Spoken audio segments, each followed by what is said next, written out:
Gita chapter 2 11th sloka. Asocyan anvasochyastvam prajnavadhamscha bhashase gatasuna gatasumscha nanu sochanti panditaha. எதுக்காக நம்ம கவலைப்படக்கூடாதோ அதுக்காக தான் நீ கவலைப்பட்டுட்டு இருக்க. உனக்கே எல்லாம் தெரிஞ்ச மாதிரி நீ பேசிக்கிட்டு இருக்க.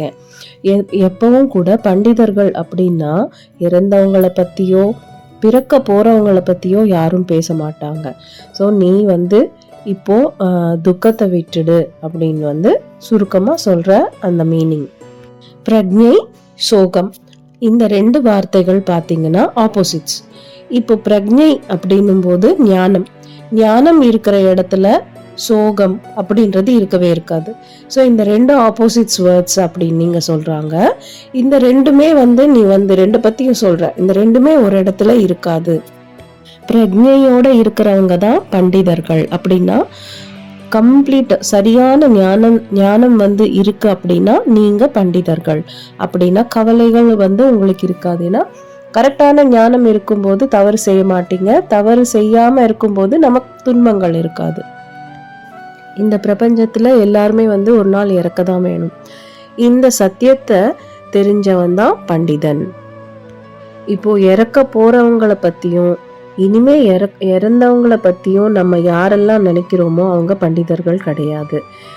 அப்படின்னா அதை பத்தி நினைச்சு நானும் ஒரு நாள் இறக்க போறேன், அவனுக்கு உடல் சரியா இல்லை, அவங்க இறக்க போறாங்க அப்படின்னு நீங்க துக்கப்படுறீங்க அப்படின்னா நீங்க பண்டிதர்கள் கிடையாது. ஒரு பண்டிதன் அப்படின்னா அவங்க எதுக்குமே கவலைப்பட மாட்டாங்க.